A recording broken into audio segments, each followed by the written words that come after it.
Our pilot today is Josh Gauss, who's an engineer here at the University of Maryland UAS flight test site. And the visual observer is Luan Dong, who's one of our engineers here also, both under the watchful eye of our lead pilot, Ryan Henderson.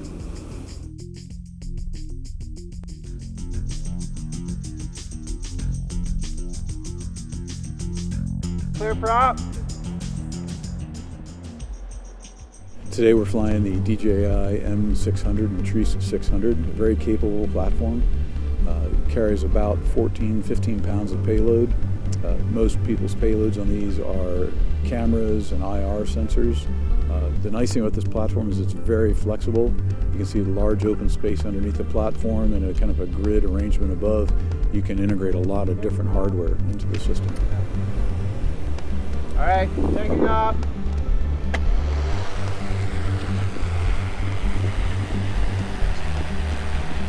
Gears up. All right. I will spin it around. Would you mind tapping the record button for me?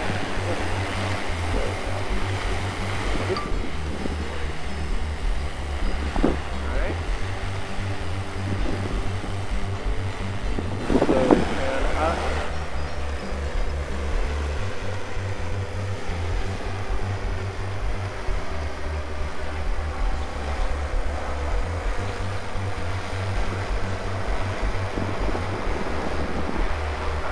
Okay, I'm gonna just stay low here until we see them.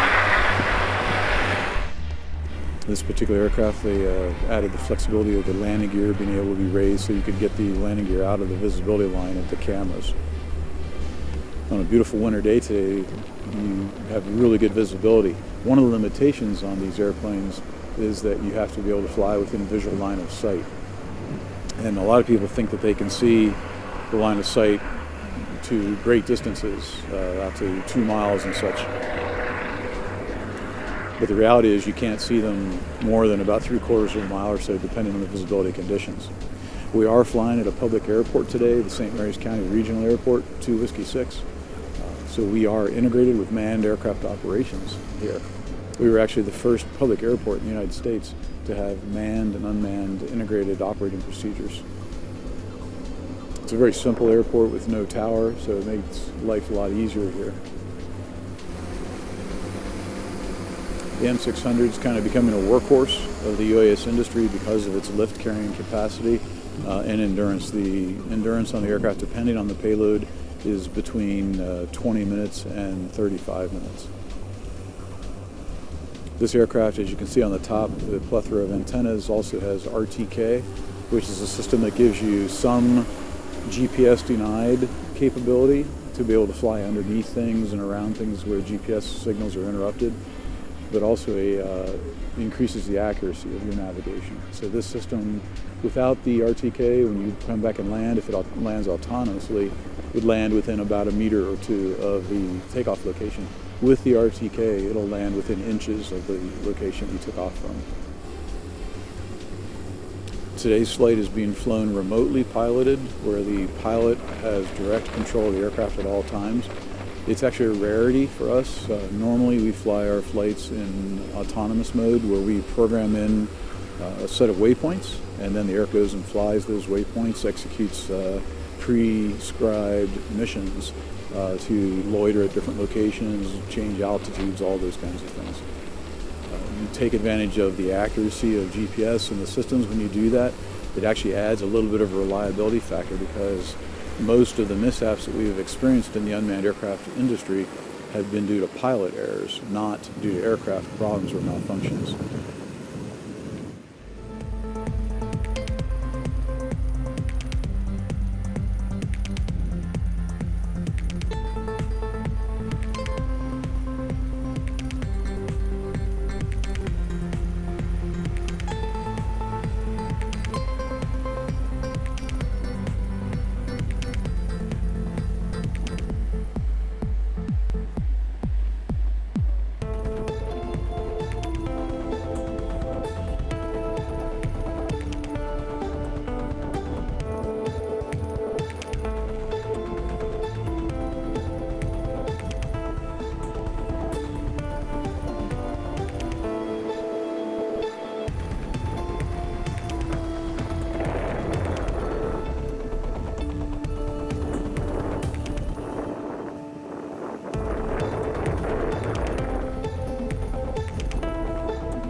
straight up and out as fast as the thing will go.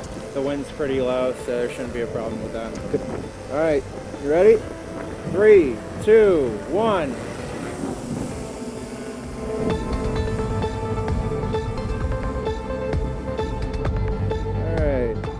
Climbing through 70 feet of altitude, 300 feet away from home. I hear something else out there. He's taking He's he's taxiing back. Okay. 700 feet from home, pushing through 150 feet of altitude. That's 1,000 feet from home. Video link is still strong. There's a quarter mile. 73% battery. 1,500 feet from home. 200 feet altitude.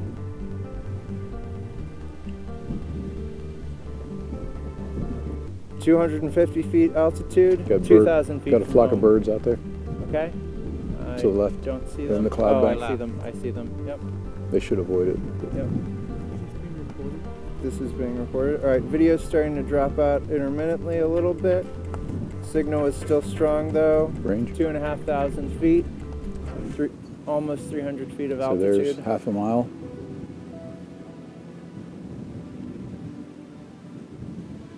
I'm getting battery temperature warning below 15C. Ryan, what's the procedure on that? Do we bring it back at that bring point? it back. All right. Ryan's not here, but All right. bring it Well, back. that's 3,290 feet at Yeah, 350 lots of feet of birds between altitude. us, the aircraft. So, and that is a absolute spec out there, as you can see. So, no, I am still actually getting pretty decent video. I can walk in front of the camera if you want to show the screen, You're bringing it back. but I will bring it back. What's the range right now? Passing back through 3,000 feet. Okay, so we made it to about 3/4 of a mile. So you can see at 3/4 of a mile, it's basically just a dot. Like we mentioned earlier, the night with lights on it, you can actually see it much further than you do during the daytime.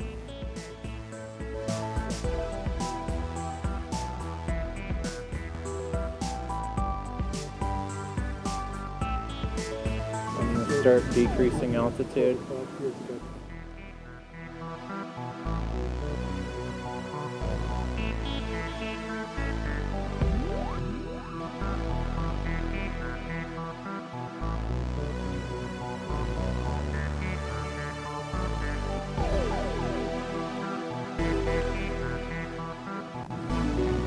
feet. I'm actually descending at the max descent rate, and I'm having to slow down forward velocity in order to keep us in the camera.